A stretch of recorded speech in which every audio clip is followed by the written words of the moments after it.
తెలంగాణ రాష్ట్రంలో ప్రసిద్ధ పుణ్యక్షేత్రమైన యాదాద్రి శ్రీ లక్ష్మీనరసింహస్వామి వారి దేవాలయాన్ని రాష్ట్ర నలుమూలల నుంచి భక్తులు అధిక సంఖ్యలో వచ్చి స్వామివారి దర్శనానికి చేరుకొని మొక్కులు తీర్చుకుంటారు. ఇలా వచ్చే భక్తులకు దేవస్థానంలో సరైన సదుపాయాలు లేకపోవడంతో చుక్కలు కనపడుతున్నాయి. 500 రూపాయల పార్కింగ్ టికెట్ ద్వారా నిలువు దోపిడీ చేస్తూ భక్తులు జేబులు ఖాళీ చేస్తున్నారు. ఆలయ అధికారులు సుదూర ప్రాంతాల నుంచి వచ్చే భక్తులను నిలువు దోపిడీ చేస్తూ ఆదాయమే ధ్యేయంగా అధికారుల తీరుపై భక్తులు మండిపడుతున్నారు. ఏటా కోట్లాది రూపాయల ఆదాయం వస్తున్న మౌలిక సదుపాయాలు లేకపోవడంతో భక్తులు ఆగ్రహం చేస్తున్నారు.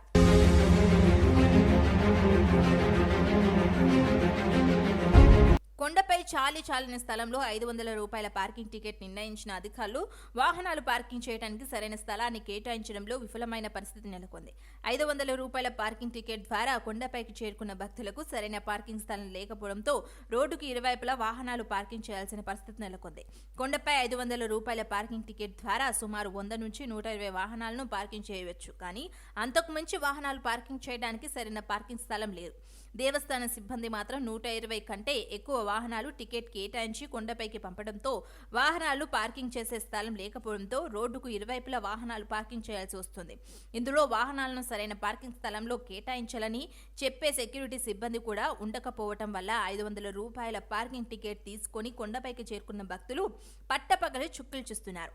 ఆదాయం ఎక్కువగా రావాలనే ఉద్దేశంతో ఇష్టం వచ్చినట్లు వాహనాలను కొండపైకి పంపడం వల్ల వాహనాలను పార్కింగ్ చేయలేక కిందకు వెళ్లి బస్సులో తిరిగి కొండపైకి చేరుకొని స్వామివారి దర్శనానికి గంటల తరబడి క్యూ లైన్లో పడిగాపులు కాసి చివరికి స్వామివారి దర్శనానికి చేరుకొని బయటకు వచ్చిన భక్తులకు అవస్థలు వర్ణనాతీతమని చెప్పవచ్చు.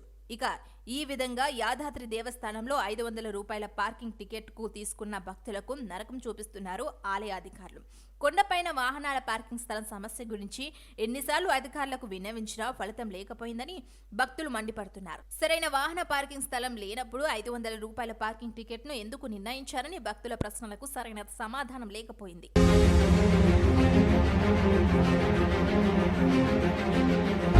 యాదాద్రి ఆలయానికి వచ్చిన భక్తులకు సరైన సదుపాయాలు కల్పించాలని కోరారు. సుదూర ప్రాంతాల నుంచి వచ్చిన భక్తులకు వసతి గృహాలు, జార్మెంటరీ హాల్స్, ఇతర సౌకర్యాలు కల్పించాలని దేవాదాయ ధర్మాదాయ శాఖ మంత్రివర్యుల దృష్టికి తీసుకుని వెళ్లనున్నారు స్థానిక భక్తులు. ఇకనైనా భక్తులకు ఎలాంటి అసౌకర్యాలు కలగకుండా ఉండేలా చర్యలు తీసుకోవాలని నూతనంగా ఏర్పడిన కాంగ్రెస్ ప్రభుత్వానికి విన్నవించుకుంటున్నారు భక్తజనులు.